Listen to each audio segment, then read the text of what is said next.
We're ready. Okay. I'm going to talk within 2-3 seconds, and then I can invite you to share that today's lecture. Okay. Sure. Yeah. Okay. Good morning everyone. खुदावंद आप सबको बरकत दे. खुदावंद का फजल हमेशा सब पर बना रहे. और जैसे कि आप सब जानते हैं कि हमारा एवेंजलाइजेशन ऑफ द बाइबल और एवेंजलाइजेशन ऑफ द वर्ड, इसके बारे में हम बात कर रहे हैं. तो हमारे जो टॉपिक्स हैं वो आज हमारा सेकंड लेक्चर है, जिसके बारे में हम बात करेंगे. द गॉस्पेल हमारा टॉपिक है, हम उस पर बात करेंगे. तो आज हमारे साथ पास्टर माइक हैं कनाडा से, वो हमारे साथ बात करेंगे. और पहले वो इंग्लिश में बात करेंगे, फिर हम उसको उर्दू में थोड़ा आपको हम उसके बारे में बताएंगे कि उन्होंने क्या कहा है. आज का मैसेज हम उर्दू में भी इसको इंटरप्रेट करेंगे. सो मैं I am going to invite pastor Mike. Pastor Mike, it's now over to you. Wonderful. Yeah, welcome everybody to the lectures on the Gospel of the Bible and evangelism of the Bible. Today we're doing lecture number 2 called the Gospel. I'm going to, maybe we can make sure everybody's mics are muted, Nasreen? Yes. Yeah. Just getting a lot of background noise. Yeah, let me just open in a word of prayer. Father, I thank you, Lord. I thank you for the lives of everybody who's listening this morning, Lord. We thank you for your gospel, this gospel of the Bible and evangelism of the Bible, this power of God that is for the salvation of men, this gospel. Lord, I pray that you would give us a deeper insight into what is your gospel. Lord, as yesterday you showed us a deeper insight as to what is your word and what is your Bible. And Lord, today we ask that you would reveal your gospel to us. Lord, this is the purpose of all of these lectures, Lord, that we would glorify you and that we would receive truth from you. Jesus, you said that we would know the truth and the truth would set us free. And Lord, it's that truth that we are seeking. Lord, we seek you. We ask that your Holy Spirit give us wisdom and revelation to each one that's listening as we look into what your word has to say about the gospel. And I thank you again for the lives of everybody here. In the name of Jesus, who is the Christ, I pray. Amen.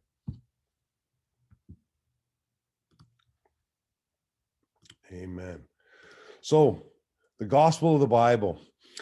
It is God who has given us the gospel, and it is only through the gospel that we are able to receive salvation. And it is also only with this gospel that is given to us by God that the world can be saved. The world can be saved no other way except through the gospel of the Bible. So God has given humanity this gospel, and it is only those people who believe in the gospel that the Bible says that will be able to overcome the world.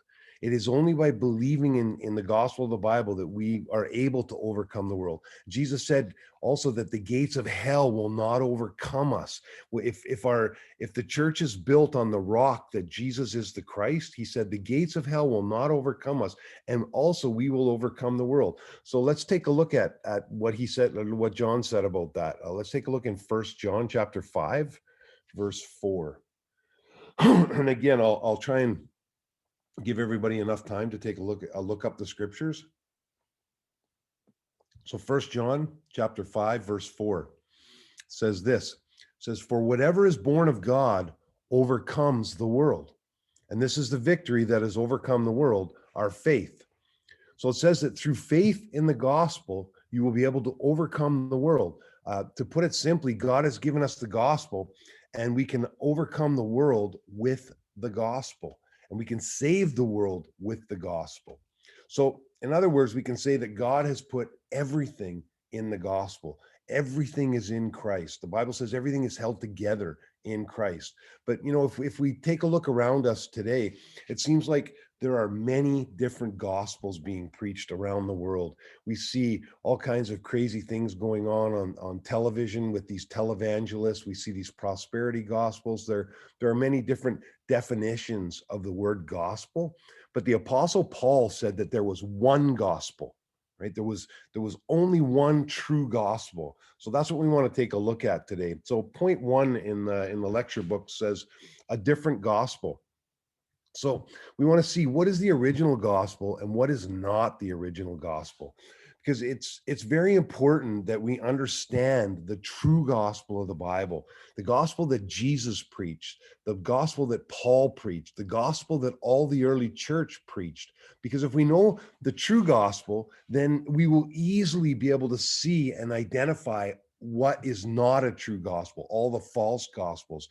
And the best way to be able to spot, if we take a look at banks and how they teach their tellers in banks when they're managing currency, the best way to be able to spot a counterfeit currency, it's not to be able to recognize all the different counterfeit currencies that are out there, because there's all kinds of fake money that's out there. There's too many to remember, too many to study and learn about. So, not only that, but they are creating new fake versions all the time of currencies in countries all over the world. So the best way to recognize fake currency is to be so extremely familiar with the original true bill. It doesn't matter what country it is. And if we study that bill, this is what they teach tellers and banks to do, is they study this real currency so that they know it so well that if anything fake comes along, then it's very easily recognizable, right? This is what banks and the experts teach the people that work for them so that they will not be fooled by counterfeit money. So it's the same way with the gospel of the Bible. We need to know it. We need to know it. We have to understand it. We have to believe it. And we have to believe it so deeply and so clearly that when a false gospel is presented to us, and again, I say there are many false gospels out there, and if we understand the true gospel, when a false one is presented to us, we will easily be able to see it for what it is. It's, excuse me, Satan does not want us to see the light. He does not want us to see Jesus. He does not want us to understand the truth of the gospel. This is his entire mission on the earth. Well, let's take a look at it. We'll read 2 Corinthians chapter 4 and verse 4. 2 Corinthians 4, verse 4. It says this. It says, the God of this age, which is Satan. So the God of this age has blinded the minds of unbelievers so that they cannot see the light of the gospel of the glory of Christ, who is the image of God. So the gospel, it says here, is being hidden away by Satan. It's the one thing that he does not want us to see. So Satan is attacking us. He's attacking this gospel so that we cannot see it. He's attacking us in a way to make us unable to see this gospel. Satan does not care if you go to church.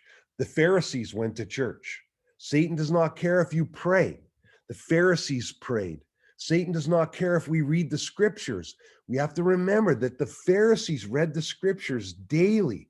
He does not care if we do good works. Satan does not care if we give to the poor and the needy and we do these things. We have to remember that the Pharisees also did these things. The Pharisees fasted and they prayed and they gave money to the poor. They did all these seemingly good things, and Satan did not care about it. Let's read what Jesus said to these fasting scripture reading, church going men. Let's read what Jesus said. Let's turn to John chapter 8, verses 42 to 44. So John chapter 8, verse 42 to 44 says this.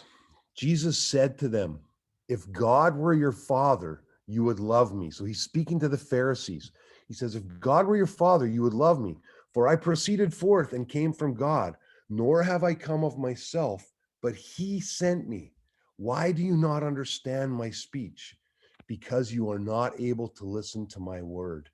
And he says this, he says, you are of your father, the devil, and the desires of your father you want to do.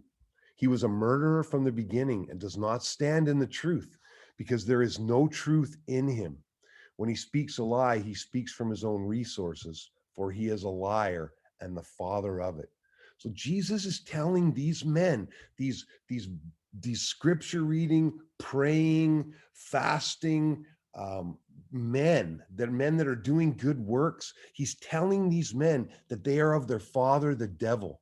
And he's also telling them that it's Satan's desires that they want to do. So these are very, very strong words that Jesus is using here to these men. But they are true words, because he's saying this to them because they were refusing to believe the gospel that he was the Christ. This is the great deception. We just read in 2 Corinthians 4:4, it tells us precisely what the devil cares about. He doesn't care about all these other things that we do. He does not want us to see, right? It tells us exactly what it is that Satan does not want us to see. It says the God of this age has blinded the minds of unbelievers so that they cannot see the light of the gospel of the glory of Christ, who is the image of God. My brothers and sisters, this is all that Satan cares about. This is what all of his work is about. He does not care what we do or what we believe in, as long as we do not believe in the pure truth, the gospel that Jesus is the Christ.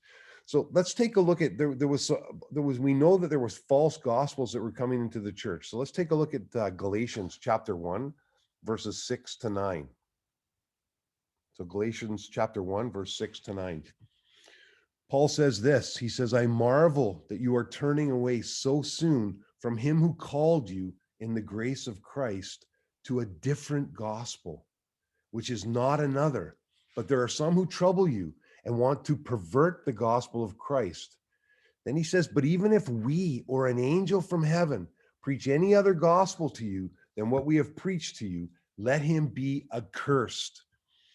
As we have said before, so now I say again, if anyone preaches any other gospel to you than that which you have received, let him be accursed. So Paul was very strict in this. He was flexible in a lot of other matters, but when it came to the gospel, Paul left no room for deviation. There was no room to go sideways this way or that way. So he's saying to the church in Galatia, he's saying that they were turning to a different gospel, which was not a gospel at all. So he's still calling it a gospel, but he's saying it's a different gospel. So we know that it must have had the appearance of the gospel. It must have looked like the gospel, but it was indeed not the gospel. So the church in Galatia, they were believing in God according to the preaching that Paul gave them in the beginning. But some people were beginning to pervert what they had believed. And now they were starting to believe something different than what they had received from Paul. So Paul says that even if an angel from heaven comes preaching something different than the gospel that you first believed in, let him be accursed. So this part about being accursed, Paul says it twice because he is so serious about the point that he's trying to make here. So let's take a look at another verse. Let's look at 2 Corinthians chapter 11, verse 4. Okay, 2 Corinthians. 2 Corinthians. Can you mute your mic there, Nick? Yeah. Thanks, buddy. 2 Corinthians chapter 11, verse 4 says this, for if he who comes preaches another Jesus whom you have not preached, or if you receive a different spirit which you have not received, or a different gospel which you have not accepted, you may well put up with it. So we see here that it was more than one of the early churches that had a different gospel than what was first preached to them. So the church in Galatia and the church in Corinth, they had the concept of Jesus Christ. They believed similarly to what Paul had originally preached. They had the concept of the law. They had the concept of being born again. They were having services every week, but yet Paul is telling them that their gospel is different. Their gospel is not the true gospel. Paul's telling them that there is only one true gospel and that they were starting to believe something different, right? Paul was very firm in his condemnation of these false gospels that they were believing. So, when we take a look at these, we will do really well for ourselves to consider, what is it that we believe? Everybody that's believing in the gospel, we believe we are believing in the correct gospel. And these churches were believing that same thing. So we have to ask ourselves, is it possible that the gospel that we are believing in might not be exactly what Paul and the early church preached, right? Is it possible? Is it possible that Satan, is it possible that Satan entered into these churches in Galatia and Corinth, within just a few short decades of Jesus' ascension back into heaven? If it happened then, just how likely might it be that over the course of 2,000 years, Satan has again penetrated our churches, masquerading as an angel of light and twisting the gospel into something that it is not, in weakening the gospel and making it something that it's not. Jesus wanted to bring the gospel to the lost house of Israel. And that's who he came to preach to first, was the lost house of Israel. And for the most part, we read that their pride and their arrogance and their belief that they already had truth and they didn't need to receive anything, this is what kept them from seeing the real truth and believing in the real truth that Jesus was trying to bring. So my prayer is that it may not be so with us, that we might have open hearts, that we might have open minds to see what the scriptures are telling us as we go through these lectures and we look into God's word. I would ask that we all be very critical of this teaching, right? I ask that we take a look at it very carefully. I ask that we test the spirit, and I really, I pray that you guys would be like it talks about in Acts about the men in Berea. Well, let's read it. Let's take a look at that scripture verse. Let's look at Acts chapter 17, verses 10 and 11. So that's Acts chapter 17, verse 10 and 11.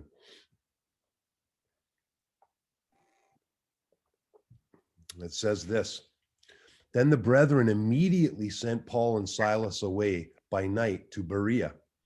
When they arrived, they went into the synagogue of the Jews.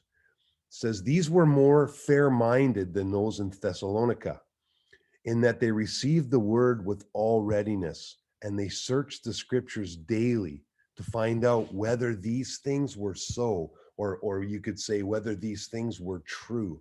So these men were fair-minded.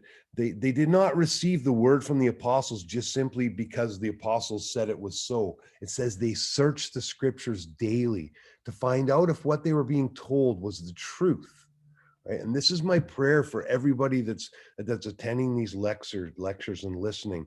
I pray that you guys will have an open mind, that you will be fair-minded, but not that you will necessarily receive what we're saying instantly, but that you will search the scriptures, right? You will pray and ask the Lord so that we would see truth, right? The gospel is not something that can be changed over time. It cannot be changed to suit our thoughts, on how we think it should be, or how we think it should be presented, or what we think it means. Jesus is not there to be what we think he should be. The gospel is one. There's only one truth. Jesus is only one thing, right? He is the Christ, the Son of the living God. This is the gospel. And I believe that we've really changed the gospel. And we're going to kind of look a little bit deeper into that right now. So let's take a look at point 2. It says the gospel that Paul preached. Excuse me. Let's look at Romans chapter 16, verses 25 to 27. So that's Romans 16, verse 25 to 27. It says this: Now to him who is able to establish you according to my gospel and the preaching of Jesus Christ, according to the revelation of the mystery kept secret since the world began, but now made manifest, and by the prophetic scriptures made known to all nations, according to the commandment of the everlasting God, for obedience to the faith. To God alone, wise, be glory through Jesus Christ forever. Amen. So Paul says, my gospel. He says that this gospel was a mystery that was kept hidden. It was kept secret. And now it's made known by what? It's made known by the prophetic scriptures, it says. The gospel is revealed to us through the scriptures. It's now made known to all nations and the purpose that it's being revealed to us is for being obedient to the faith. And we're going to cover these things in lectures later on as the weeks we go through the weeks. We're going to talk about what it is to be obedience and the faith of believing in Jesus as the Christ and what it means to be obedient to it. And I think we're going to see that it's maybe something different than what it is we've been believing up until now. The Bible's very, very clear on it. Let's take a look at Romans chapter 1, Romans 1 verses 1 to 4. So Romans chapter 1 verses 1 to 4 says this: Paul, a bondservant of Jesus Christ, called to be an apostle, separated to the gospel of God, which he promised before through his holy prophets in the holy scriptures, concerning his son, Jesus Christ, the Lord, who was born of the seed of David according to the flesh, and declared to be the Son of God with power according to the Spirit of holiness by the resurrection from the dead. So Paul is saying here what the gospel is. He says it was promised through prophecy in the scriptures, right? It was promised through his prophets, through prophecies in the Holy Scriptures. It says that he was born of David's seed and declared to be the Son of God and the Christ by God himself, because God resurrected from the dead. So this is a way that God declared that this Jesus of Nazareth was the Christ, because God himself resurrected him from the dead. So only God can resurrect someone from the dead. So God declared with power. And what was that power? That he resurrected him from the dead, that this was his son, right? As we said yesterday, God declared with power also at the transfiguration that this was his son. When Moses and Elijah and Jesus were on the mount, and Peter, James, and John were there, and God said, "This is my son in whom I am well pleased." And then he said, "Listen to him." Moses, when he prophesied, he said, "There's going to be one who's going to come from your people, a prophet just like me." And Moses said, "And you must listen to him." He said the same thing as the Father. The message is always the same. So let's take a look at Acts chapter 9, verse 19 to 22. Acts 9, verse 19 to 22. I hope I'm giving everybody enough time to look it up in their Bibles. Sometimes I get a little fast, my wife says. So Acts 9, verse 19 to 22 says this: So when he had received food, he was strengthened. Then Paul spent some days with the disciples at Damascus. Immediately he preached the Christ in the synagogues, that he is the Son of God. Then all who heard were amazed and said, "Is this not he who destroyed those who called on the name in Jerusalem, and has come here for that purpose, so that he might bring them bound back to the chief priests?" But Saul increased all the more in strength and confounded the Jews who dwelt in Damascus, proving that this Jesus is the Christ. So if we take a look at this, this is Paul's first message after receiving the revelation that Jesus is the Christ. So he just finished receiving his sight back from Ananias in Damascus. We know he was blinded by a light. He heard Jesus speak to him. He goes into Damascus. Ananias, he prays for him and he receives his sight back. And then we just read, it said he spent some days with the disciples at Damascus, right? And then it says he immediately preached in the synagogue. And what does it say in verse 22? Paul increased all the more in strength and confounded the Jews who dwelt in Damascus, proving that Jesus is the Christ. So this is what Paul preached immediately within a few days after receiving his sight back. So what do you think Ananias, when Paul went and Ananias prayed for Paul that he would receive his sight back, and then Paul spent some days, what do you think Ananias and the other disciples that Paul spent some days with, what do you think they were telling him about? We know that Paul did not believe that this Jesus of Nazareth was the Christ when he was persecuting the Christians. So it's very easy to see that the disciples in Damascus showed Paul through the scriptures that this Jesus was the Christ. This was the gospel that the disciples in Damascus were preaching. And then, of course, immediately we see Paul. What did he do? He went and he preached. He went into the synagogues and he started to preach. What What was the gospel he preached? It was not that Jesus died on a cross for your sins. It was not that Jesus is our Lord and Savior. He preached that Jesus is the Christ. This is the message. This is what Paul preached. Let's turn to let's take a look at Acts chapter 17, verses 2 and 3. Well, actually, no, sorry. Let's take a look at Acts chapter 17, verse 2 and 3. Excuse me. So Acts 17, verse 2 and 3 says this. Then Paul, as his custom was, went into them, and for 3 Sabbaths reasoned with them from the scriptures, explaining and demonstrating that the Christ had to suffer and rise again from the dead, and saying, this Jesus whom I preach to you is the Christ.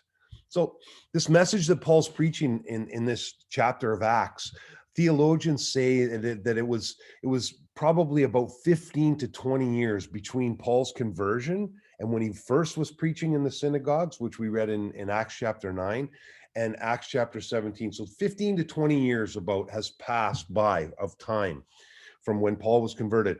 And what is it that Paul is preaching and teaching still? It says that it is a custom of Paul's now. So it says this is what Paul's been doing. It's customary. It's like this thing that he does all the time. So for 15 or 20 years now, Paul did not change his message. His message was one message. Over the course of 3 weeks, it says, over 3 Sabbaths, he reasoned with the people, looking at prophecy and looking at Jesus' life, looking at the Old Testament scriptures. And proving through the scriptures that this man, Jesus of Nazareth, was indeed the Christ. Paul did not preach, again, that Jesus is Lord, though Jesus is our Lord.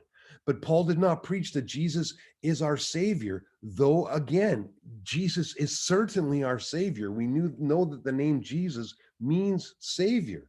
The angel told Joseph to name Jesus, to name the son that was born from Mary Jesus, because he will be the savior of his people. This is the definition of the name Jesus. But Paul, he did not preach these things. Paul preached that Jesus is the Christ. And it's because Jesus is the Christ that he is our Lord, that he is our Savior, that he died on a cross, that he did all of these things. But the gospel of the Bible is indeed that Jesus is the Christ. And we're going to take a look at what that means, because most of us, when I first heard this, I said, well, yeah, I've known this for 28 years as a Christian. But as we look deeper into the scripture, I began to see that this gospel that Jesus is the Christ was something that I did not truly understand. It was something I did not see the depths of what it was. And as I began to learn and grow and believe in this more and more deeply, and God showed his grace and mercy to me, then this gospel has become bigger and bigger and bigger and more powerful in my life. I began to see the truth of what it is, and it changes us. So let's read Acts chapter 18, verse 5. Acts 18, verse.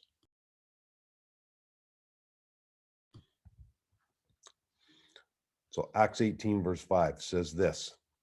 When Silas and Timothy came from Macedonia, Paul devoted himself exclusively to preaching, testifying to the Jews that Jesus was the Christ. So now we see that Paul, it says here, was devoted to one thing exclusively. And that one thing was preaching. And what was he preaching?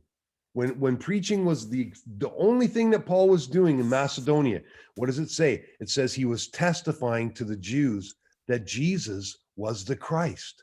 So Paul's message, we can see a pattern here, right? Paul's message was always and only one message. And that message was that this Jesus of Nazareth is the Christ. This is the message. This is the gospel of the Bible, that Jesus is the Christ. So let's take a look at point 3. That says for those of you who have lecture books, says the gospel that the apostles and the early church preached. So here we're going to see clearly that it was not just Paul that preached this one message that Jesus is the Christ. It was also the message that the early church and all of the disciples preached as well. So the next book the next verse in the book of Acts was Peter's first message after the Holy Spirit came on him with power. And the conclusion of Peter's message is we find it in verse 36. So let's turn to Acts chapter 2, verse 36. There's a big preaching that Peter did in the all the verses before, but this is the conclusion of his message. Acts chapter 2, verse 36. So at the very end of his preaching, Peter says this: therefore, let all the house of Israel know assuredly, he's saying, be sure of this, that God has made this Jesus, whom you crucified, both Lord and Christ. We see this as the same message again, right? Let's back up. If we back up in time from Peter's message when he proclaimed this, just a couple of weeks or so, and let's take a look at what Jesus said to the disciples about the coming of the Holy Spirit. Let's take a look at Acts chapter 1, verse 8. So Acts chapter 1, verse 8. So in Acts chapter 1, verse 8, Jesus said this to his disciples. He said, but you shall receive power when, sorry, my phone is making noise here. He says, but you shall receive power when the Holy Spirit has come upon you, and you shall be witnesses to me in Jerusalem and in all Judea and Samaria and to the end of the earth. So Jesus is telling them, you're going to receive power for the purpose of what? To be my witnesses.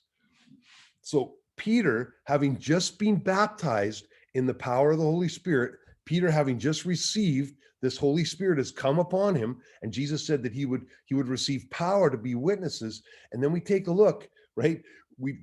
He said, what is he preaching? It says he would testify, you would be my witnesses. Jesus said, you will be my witnesses. And what is he witnessing? Not that Jesus died on a cross, not that, I mean, he does say this Jesus whom you crucified, God has made both Lord and Christ. He does testify that he's died on a cross, and we know that's truth.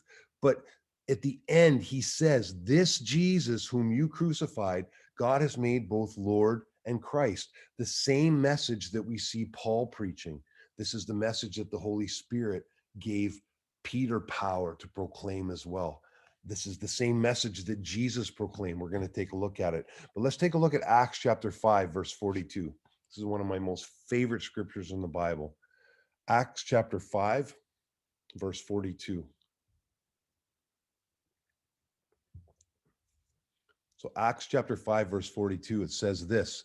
It says, day after day in the temple courts and from house to house, they never stopped teaching and proclaiming the good news that Jesus is the Christ. So here we see the apostles in the early church. It says day after day in houses, in temple courts, they never stopped teaching and proclaiming the good news. We know that the good news is the gospel. This is the definition of the gospel. So it says they never stopped teaching and proclaiming the good news, the gospel. What? That Jesus is the Christ.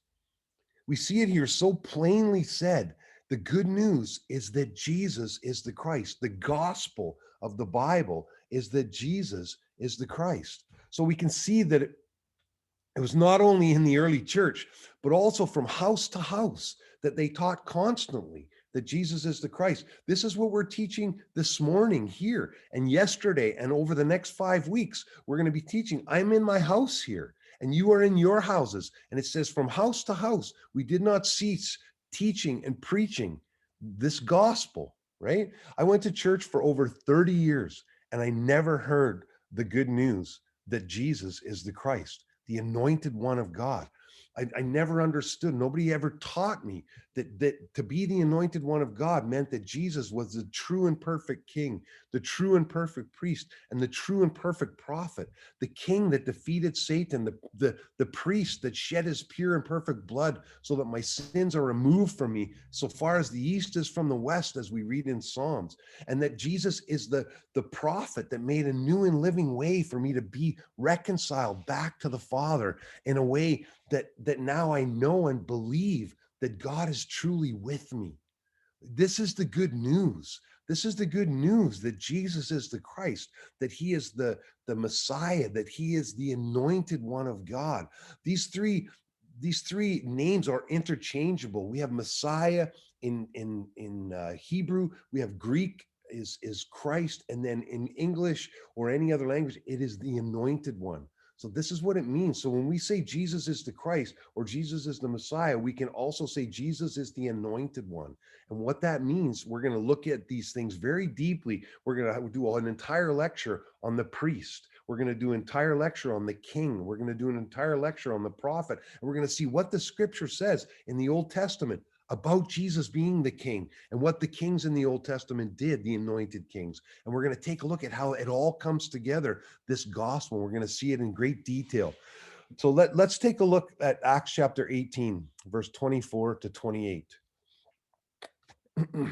So Acts chapter 18, verse 24 to 28. It says this, we're going to read about Apollos. So it says, meanwhile, a Jew named Apollos, a native of Alexandria, came to Ephesus. He was a learned man with a thorough knowledge of the scriptures. He'd been instructed in the way of the Lord, and he spoke with great fervor, and he taught about Jesus accurately, though he knew only the baptism of John. So he began to speak boldly in the synagogue. It says, when Priscilla and Aquila heard him, they invited him to their home and explained to him the way of God more adequately. Then it says, when Apollos wanted to go to Achaia, the brothers and sisters encouraged him and wrote to the disciples there to welcome him. When he arrived, he was a great help to those who by grace had believed, for he vigorously refuted his Jewish opponents in public debate, proving from the scriptures what? That Jesus was the Messiah, or that Jesus was the Christ. Apollos, this is a wonderful story, a wonderful account of what happened. Apollos was a very educated man. Alexandria, where he was born, was a place of great teaching. It was like a place of universities, as we would call them today. He was an educated man. It says he was mighty in the scriptures. So he knew the Bible. He knew the scriptures well, right? And it says that he was passionate and he was very good at speaking. And we can see that he was a great man, and also that he spoke about Jesus. But when Priscilla and Aquila heard him speaking, they saw that something was wrong. They saw that something was lacking, right? It says that he only knew the baptism of John. So these two tent makers, these two simple people, it says they explained to this great theologian, this fervent man of God, we read. It says they explained to him the way of the Lord more accurately. So after that, we take a look, and Apollos' message changed. And what it has changed to, we see it in verse 28. It says, for he vigorously refuted the Jews publicly, showing from the scriptures that Jesus is the Christ. So we look back over what we've been speaking about so far. We've seen that Peter, Apollos, Paul, all the early church members, they all preached the same message. And that message was that Jesus is the Christ. Now let's turn to 1 John chapter 5, verse 1. 1 John 5, verse 1. It says this, everyone who believes that Jesus is the Christ is born of God, and everyone who loves the Father loves his child as well. So everyone who believes that Jesus is the Christ, it says, is born of God. So we can see that this was John's message as well. So we talked about it, we saw it's Paul's message and Peter's message and Priscilla and Aquila and Apollos. Now we see John in his epistle. He says, everyone who believes that Jesus is the Christ is born of God. This is John's message as well. Peter, Apollos, Priscilla, Aquila, John, they all preached the same message. And that message was specifically that Jesus is the Christ. This was the core message of the early church. Now, did they speak about other things? Yes, of course they did. Of course they did. They talk about Jesus as being our Lord. It speaks about Jesus as being our Savior, and he is definitely, of course, these things. But the core message of the early church was always that Jesus is the Christ, that he is the Son of God, the Son of the living God. Right? This is the power of God unto the salvation of men, Paul tells us. But nowadays we've lost this core message. Many Christians today, they don't even know that Jesus is the Christ. Most Christians don't even know what Christ is or what Christ means. There are actually Christians today that attend church regularly that think that Christ is the last name of Jesus. They have no knowledge. The scriptures say, my people perish for lack of knowledge. This gospel is not being preached and taught, and it's certainly not being taught very accurately. My wife and I had a pastor from a local church in our community over for coffee, and we started to talk to him, and we asked him, do you believe that Jesus is the Christ? He said yes. And we asked him, do you know what Christ is? He didn't even know that Christ is, in English, is anointed one, and he certainly didn't know that Jesus is, as the anointed one, is the king and priest and prophet, that these were the only anointings in the Old Testament. He didn't know the gospel of the Bible, and yet he's presiding and pastoring over 200 plus people in a church Sunday after Sunday, and these people are never hearing the gospel. They don't know what the gospel is. And this is why it's so important that we learn and understand this gospel accurately, that we pray and ask God to open our hearts, to give us, to take away any heart of stone that we may have, and give us a heart of flesh that we may receive from him and believe this gospel more accurately.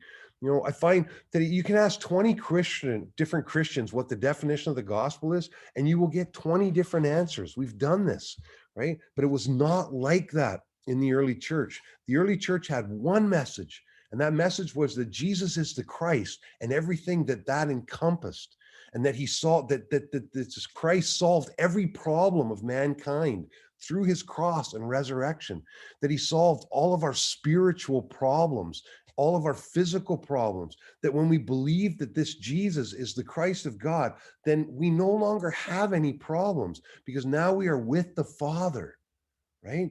Through this Jesus, who is the true and anointed prophet, right? And the work that he did as the prophet was to reconcile us back to the Father. He did the thing that all the early prophets could not do in the Old Testament. They were continually trying to do this, but they failed constantly.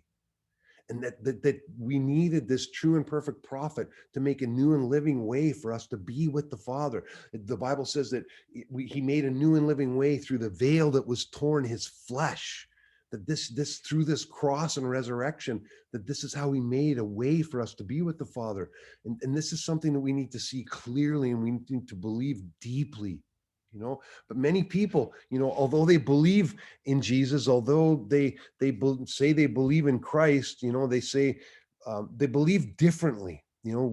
Most people are believing like the church of Galatia and like the church of Corinth that we read at the beginning. They believe a different gospel. They believe in a different Jesus. And Paul says, if we believe in a different Jesus, then he says we're following a different spirit. We're not following the Holy Spirit, but a different spirit, right? Paul was saying at the beginning, where we read it in 2 Corinthians chapter 11, he says, I am afraid that just as the serpent deceived Eve, you too are being deceived, right?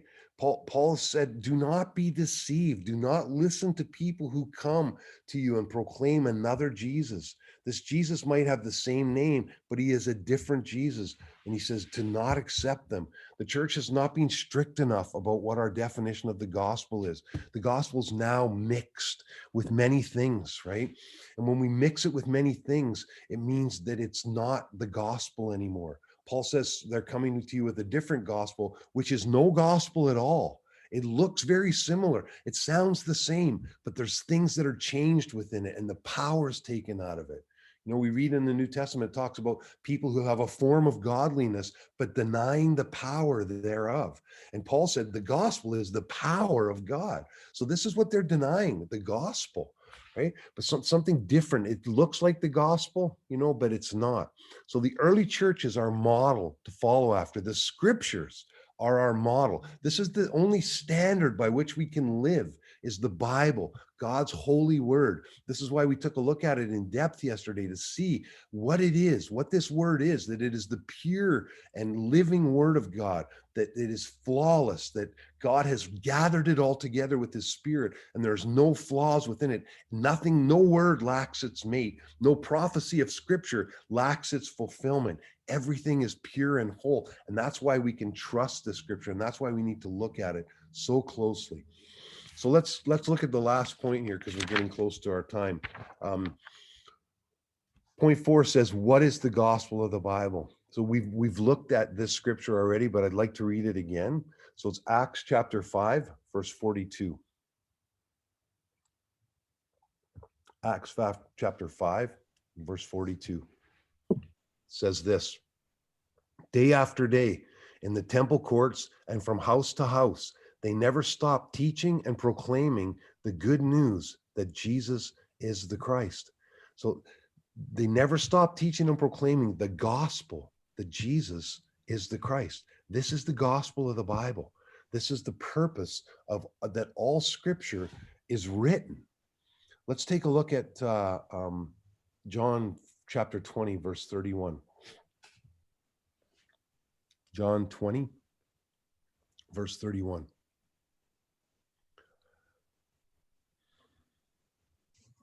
Says this, John says this. He says, but these are written so that you may believe that Jesus is the Christ, the Son of God, and that by believing you may have life in his name. So we can see that, like John says before this in verse 30, he says, Jesus did many things that are not written, that I haven't recorded in my book, in my account, in my gospel. He says he did a lot of things and that I haven't recorded, but these that I have recorded, I wrote them for one purpose. He said, these are written. I've written these so that you may believe that Jesus is the Christ, the Son of God, and that by believing you may have life in his name. So that this was the whole purpose, John says, of my book, not so that you can believe anything other than Jesus is the Christ, the Son of God. Right? The apostles and the early disciples, they did not stray from this message. They followed the word of God very closely. And since the word of God says that everything is written so that we may believe that Jesus is the Christ, the Son of the living God, then this is what they preach to the people, so that the people may have life in his name. Let's take a look at it's John chapter 5, verse 39. We're looking at a few verses that are not actually in the lecture book, but John chapter 5, verse 39.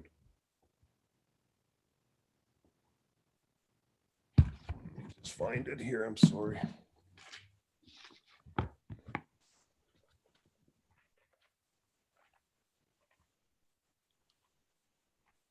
I know everybody's going to have time to look it up now because it's taking me a long time. So John chapter 5, Jesus is talking to the Pharisees and he says, you study the scriptures carefully because you think that in them you have eternal life. But he says, these scriptures that you're studying, they speak of me. And you refuse to come to me that you may have life. So we see here again, Jesus is proclaiming himself, that the scriptures are about him. And he's saying to the Pharisees, he said, you study the scriptures because you think you can find a way to live in them. You think you can find eternal life. You think you can find things in the scriptures to give you a better way of life. And he says, no, these are they which speak of me. And he's telling them, you refuse to come to me that you may have life. So let's take a look at one last scripture. This is the last one. Luke chapter 24, verse 25 to 27. So Luke 24, verse 25 to 27. And there are so many more scriptures. If we could preach for 3 hours on this subject, and we could see more and more clearly through it. And I hope that everybody just prays and seeks God and looks into the scriptures for more things about this gospel that Jesus is the Christ. So Luke 24:25-27, it says this: Jesus said to them, he said to them, "How foolish you are, and how slow to believe all that the prophets have spoken. Did not the Messiah have to suffer these things and then enter his glory?" And it says, and then beginning with Moses and all the prophets, Jesus explained to them what was said in all the scriptures concerning himself. So we can see something very interesting here. He says, did not the Messiah, did not the Christ have to suffer these things? Then he shows them through the scriptures the things concerning himself. So he's saying, I am Jesus of Nazareth. Didn't the Messiah have to suffer these things? And then he shows them through the scriptures the things that concern himself. He's saying, I am this Messiah. He's showing them the things in the scriptures that concern himself. He doesn't make any bones about, I am this one. Right? Jesus, this is all he proclaimed. His whole ministry was to show people that he was the Messiah. This is what he came to proclaim. The kingdom of heaven is at hand. I am the one. I am the fulfillment of all the Old Testament prophecies. I am the Christ. This is the gospel. This is the good news that I am here, right? This is the same message he spoke about the Messiah and all the things that were said that were to come concerning me. I, Jesus of Nazareth, am the Christ. So the gospel is the good news. And what is the good news? It's the good news that if we believe in him, that God's going to make us prosperous and give us a new car, or he's going to give us good health, or he's going to bless us and make our life great. Is that the good news? Because this is some of the gospels that are being preached today. These things may or may not happen in your life, and that's up to the will of God. But this is not the good news that the Bible talks about. For the early church, there was only one thing that they proclaimed as the good news, and that was the good news that Jesus is the Christ. There are many things that we can consider to be good news, but the good news of God and the early church was that Jesus is the Christ, and we must believe in him in this way. We must see Jesus as this Messiah. He's not just our Lord and Savior. He's not just somebody who died on a cross. There were many people who died on the Roman crosses, but they were not the Christ, right? So we need to understand what the scripture says about this. So that's the end of the lecture for today. Let me just close in a quick word of prayer. Father, I thank you, Lord. I thank you for the Messiah, for the Christ. I thank you that this Jesus of Nazareth is indeed that Christ, that this is the good news, Lord. I pray that you would give us more deeper revelation, that you would pour out your grace on us, Lord, that we would see this great truth, that we would see the kingdom of heaven for what it really is, so that we would become people, as Jesus spoke about when he said, the kingdom of heaven is like a pearl of great value. And when a man finds it, he goes and he sells everything that he has to purchase this pearl. Lord, for 30 years, the gospel that I believed in was not worth selling everything for.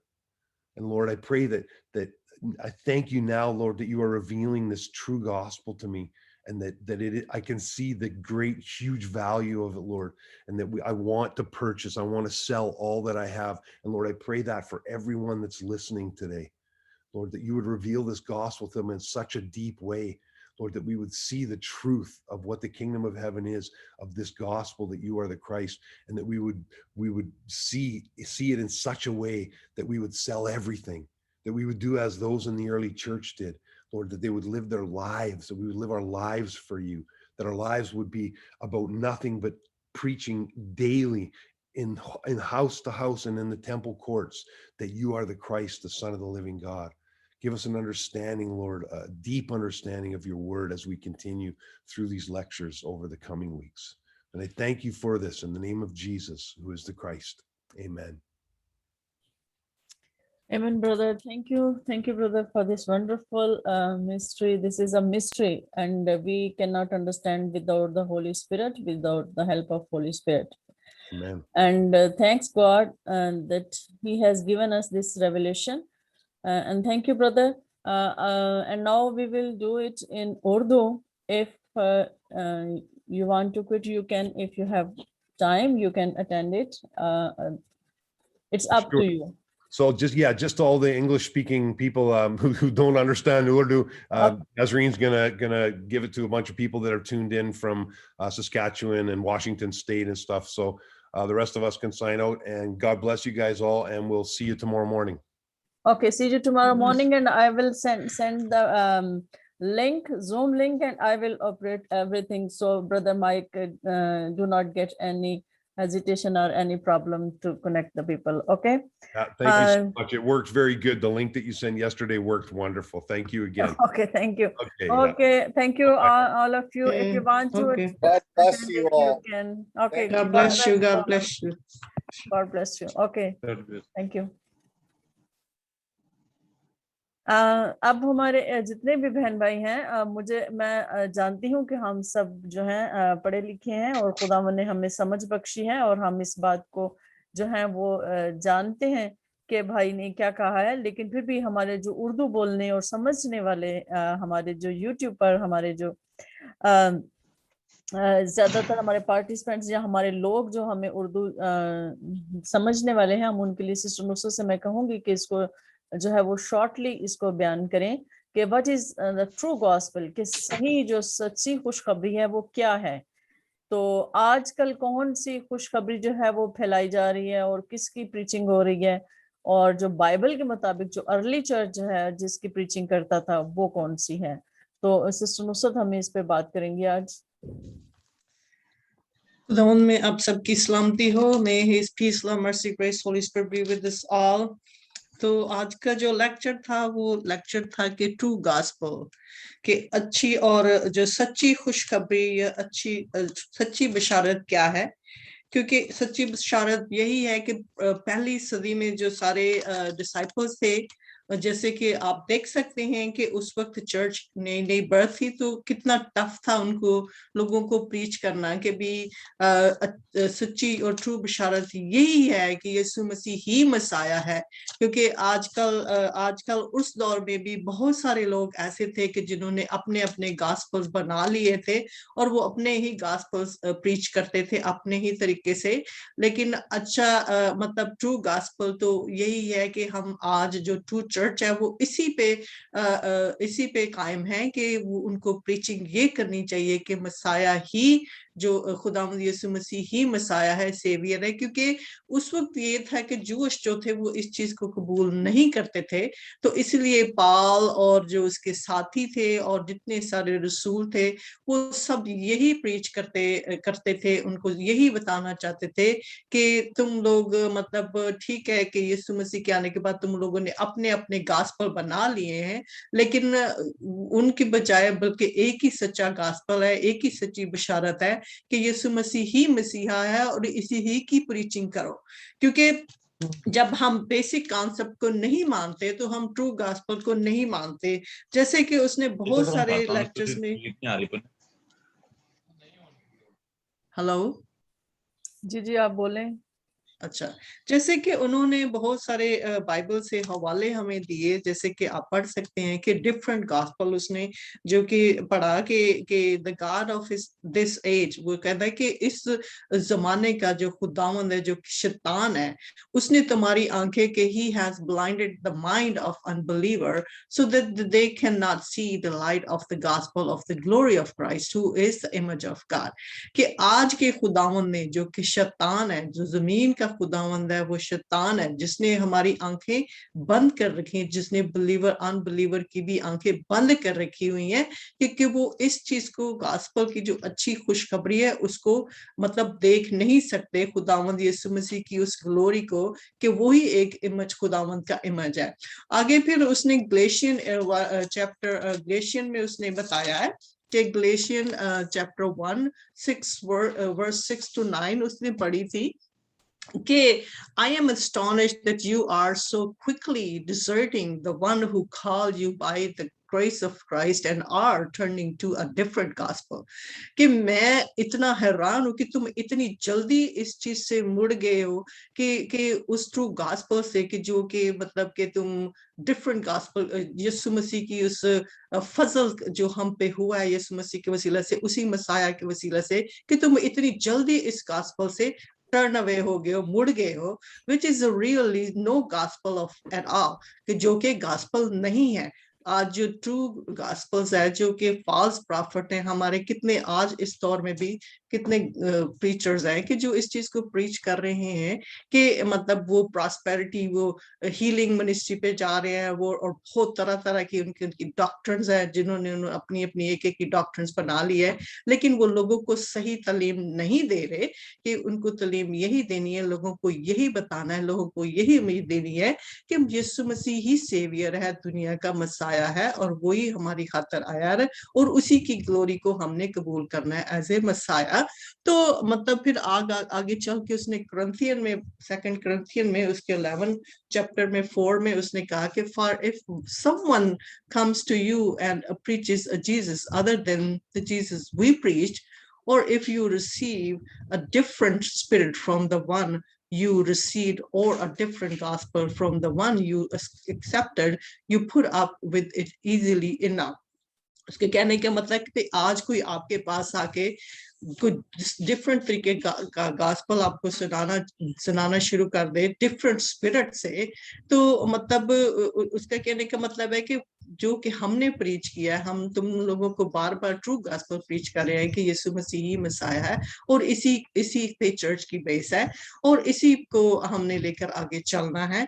तो आज हमारे पास बहुत सारी मतलब different spirit के लोग आ जाएंगे, जैसे कि आप कहते हैं कि होली स्पिरिट, अब जैसे देखिए कि वो मतलब उसकी इंटरप्रिटेशन डिफरेंट तरीके से करना शुरू कर देते हैं, लेकिन ट्रू गॉस्पल यही है. फिर आगे वो कहता है कि the gospel that the Paul preached, वो कहता है कि पाल ने जो गॉस्पल प्रीच किया है, पाल के जो ओवर एंड ओवर सारी कलीसियाओं के साथ, क्योंकि पाल को मैं बहुत सल्यूट करती हूँ, क्योंकि सारे डिसाइपल्स जो थे वो तो चलो जूश में करते थे, जिनके पास ऑलरेडी बाइबल थी या टोरा था, जो भी था, लेकिन पाल का फुट जो था ना, वो टफ, उसके मतलब अपना पाँव उसने टफ शूज में डाला हुआ था कि उसको बहुत सारी कौमों के साथ गॉस्पल शेयर करना था, लेकिन उसके लिए बहुत मुश्किल था, लेकिन वो बार बार इसी चीज की प्रीचिंग करता था कि जो भी कुछ भी है, जैसे भी है, लेकिन ट्रू गॉस्पल यही है कि जीसस ही इज द मसाया.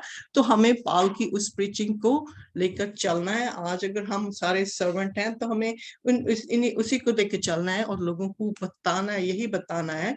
जैसे भी हम सरमन डिलीवर करें, उसका जो मेन जो उसका सेंटर होना चाहिए वो यही होना चाहिए कि Jesus is the Messiah, he is the savior, he is the Christ, come to him for eternal life.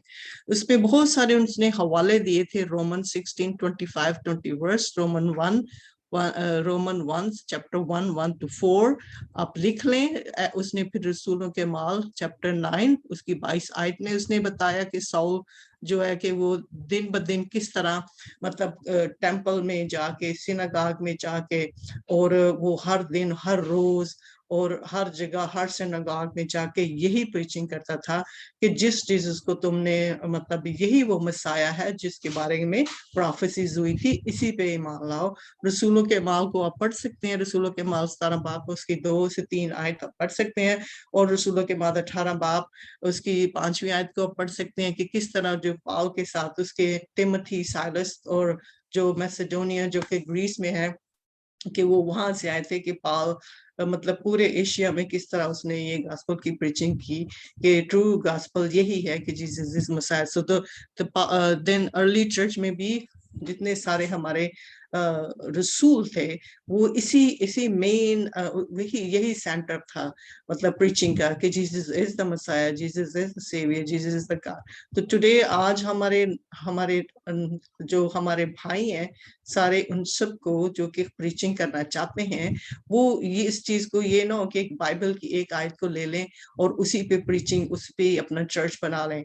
और मतलब कि चर्च का जो फोकस होना चाहिए, चर्च की जो बुनियाद होनी चाहिए, वो इसी पे होनी चाहिए कि Jesus is the savior and he is the savior of all the world, and he is the one through him we can come to the Father, we can have eternal life, and we can have abundant life, eternal life, and the life without the suffering and anything. And so this is I'm going to conclude here at the end that what is the gospel of the Bible. So Bible का gospel आज रसूलों ने जो gospel हमें दिया वो Bible का gospel है कि Bible का gospel यही है कि मसीह यीशु ही नजात दहिंदा है, वही मसाया है, वही क्राइस्ट है, वही अनॉइंटेड वन है। तो ये सारी डेफिनेशन हमारे सेवियर लॉर्ड जीसस क्राइस्ट की हैं, और इसी बाइबल का ट्रू गॉस्पेल यही है, इसी पे ट्रू बाइबल जो है ना वो खड़ी है, और इसी के बारे में बाइबल जो है ना खुदावंद के मतलब जितनी अपने लोगों के प्रॉफिट्स के साथ हमसे बोलता आया है, वो इसी के लिए बोलता आया है कि that I am the savior. Come to me. I am your Messiah. I am the anointed one. You can get everything from me. So today अगर हमने कोई preaching करनी है, मैं बार बार वही बोल रही हूँ कि हमारा जो फोकस होना चाहिए चर्च का या चर्च की बुनियाद कोई भी हो, जैसे भी हो, हमें सिर्फ सब लोगों को यही प्रीच करना है कि यीशु मसीह ही मसाया है। तभी हम मतलब गैर कौमों को उस निजात तक लेकर आ सकेंगे। खुदावंद आप सबको बरकत दे। आमीन। आमीन। Thank you sister. मैं अब भाई फयाज से कहूंगी कि वो दुआ में हमारी रहनुमाई करें। इससे पहले कि वो भाई फयाज दुआ में हमारी रहनुमाई करें, कल क्या जो मैसेज था दी बाइबल, उसमें एक वर्स थी, शायद मैंने उर्दू में जब बयान करते हुए उसमें यूहन्ना की इंजील उसके 20 बाब उसकी 31 आयत में ये लिखा है, मैं उसकी थोड़ी सी जो है करेक्शन करना चाहती हूँ। वो शायद मैंने ये बोला है कि खुदा यीशु मसीह खुदा का बेटा, तो उसमें ये लिखा है कि खुदा यीशु मसीह ही खुदा का बेटा है। तो ये करेक्शन थी कि खुदा यीशु मसीह ही खुदा का बेटा मसीह है। तो उसके लिए मैं माजरत करती हूँ। मैं और डॉक्टर रवि की शुक्रगुजार हूँ कि उन्होंने उस मैसेज को सुना है गौर से, तो उन्होंने मुझे ये फिर पॉइंट आउट किया कि सिस्टर आप इसको करेक्ट कर दें। शायद हम रवानी में बोल रहे थे तो मैंने ये बोल दिया कि यीशु मसीह खुदा का बेटा, वहाँ लिखा है कि यीशु मसीह ही खुदा का बेटा मसीह है। तो इसके लिए माजरत। और मैं भाई फयाज से कहती हूँ कि वो दुआ करें और फिर भाई इरफान जो है वो कलाम बरकत अदा करेंगे। हम खुदावंद के आगे अपने सिरों को झुकाएं, दुआ करें। खुदा बाप, खुदा बेटे, खुदा रूल कुद्स, मेरा दिल तेरी शुक्र से भरा है आज के इस खूबसूरत वक्त के लिए जो तूने हम सब की जिंदगी में दिया। खुदावंद हमने तेरे कलाम को सुना, खुदावंद बरकत पाई, और खुदावंद तूने हमें ये सिखाया कि Jesus is Christ, Jesus is Christ, वही यीशु जो है वही मसीह है। खुदावंद ये पैगाम जो हमने पाक कलाम में सुना, तेरे खादम से सुना, हम इसकी शुक्रगुजारी करते हैं, तेरा शुक्र करते हैं कि तूने अपने खादम के दिल में डाला।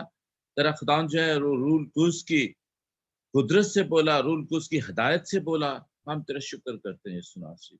और ये हमने सीखा पाक कलाम में से, परूस रसूल के खतूत में से, अनाजील में से कि यीशु ही मसीह है और यही तालीम है। और जो मसाया जो है वो आ चुका है, जिसका लोग इंतजार करते हैं, हमें उस पर यकीन करना है। और यही तालीम खुदा यीशु मसीह ने अपने बारे में दी, शिगिर्दों को सिखाया, लोगों को सिखाया, ताकि उस गवाही को जान सके, पहचान सके कि जीसस इज क्राइस्ट। हम तेरा शुक्र करते हैं इस खूबसूरत और प्यारे कलाम के लिए। खुदा इस कलाम को जितने लोग सुने, ये उतनी जिंदगियों में खुदा तब्दीली आए, इस बात को सीख सकें, इस बात को जान सकें। और जो लोग इस कलाम को सुने, खुदा अपनी जिंदगी में 30 गुना 60 गुना नहीं 100 गुना फल लाए ये सुना सी।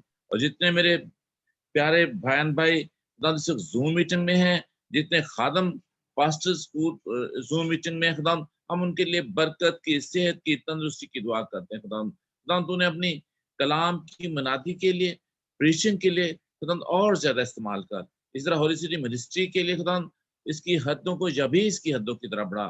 सिस्टर नसरीन, सिस्टर नुसरत के लिए खुदा जो इस मीटिंग को चलाते हैं, ओन करते हैं, ये सुनासी, हम उनके लिए सेहत, तंदुरुस्ती और बरकत की दुआ करते हैं। और खुदा तूने और ज्यादा तौफीक दे कि वो तेरे कलाम को लेकर दुनिया के कोने कोने तक जा सकें, और खास तौर पर ऐसे लोगों तक जो अभी तक खुदावंद से दूर हैं, जो अभी तक यीशु और मसीह से दूर हैं, जो यीशु और मसीह को पहचानते नहीं हैं। खुदावंद हमें भी बरकत दे। हम जितने लोग, जितने खादम खुदावंद तेरी हुजूरी में बैठे हैं यीशु नासरी, तुम्हें हिकमत और तनाई से ममूर कर कि हम इस पैगाम को लेकर उन तमाम लोगों तक जा सकें जिनके पास ये पैगाम नहीं पहुंचा कि यीशु ही मसीह है, यीशु नासरी। खुदावंद इस कलाम के वसीले से हम सबको बड़ी बरकत दे, और खुदावंद जितने लोग खुदावंद इस मीटिंग को अटेंड कर रहे हैं, खुदावंद उनकी ख्वाहिशात को, उनके मंसूबों को यीशु नासरी के नाम से पूरा करना। यीशु नासरी खुदावंद तो हम सब के साथ हो, बड़ी बरकत दे, मांगते हैं यीशु के नाम से, आमीन। आमीन। और कलाम बरकत नहीं, हम खुदावंद की सिखाई हुई दुआ में शरीक होंगे। सब माइक ऑन करें। ऐ हमारे बाप तू जो आसमान तेरा नाम पाक होना चाहिए, तेरी बादशाही है, तेरी मर्जी जैसे आसमान पर पूरी होती है जमीन पर भी हो। हमारे रोज की रोटी आज हमें दे, और जैसे हम अपने कर्जदारों को माफ करते हैं, तू भी हमारे कर्ज हमें माफ कर, और हमें आजमाइश में न पड़ने दे, बल्कि हमें बुराई से बचा, क्योंकि बादशाह, कुदरत और जलाल हमेशा से तेरी। आमीन। जी कलाम में बरकत अदा करें भाई। अब खुदा यीशु मसीह का फजल, खुदा बाप की मोहब्बत और खुदा पाक रूह की रफाकत और शराकत तमाम इस मीटिंग में शामिल हाजरीन के साथ, होली सिटी मिनिस्ट्रीज के साथ, बिलखसूस खुदा के खुदाम जिन्होंने कलाम की खिदमत की उनके साथ, और खुदा की कौम बनी इसराइल और शहर यरूशलेम के साथ अब से लेकर हमेशा हमेशा तक होती रहे। आमीन। आमीन। खुदावंद आप सबको बरकत दे। खुदा बाप, खुदा बेटे, खुदा रूह कुदस के नाम में आमीन। आमीन। इसराइल की सलामती हो। आमीन।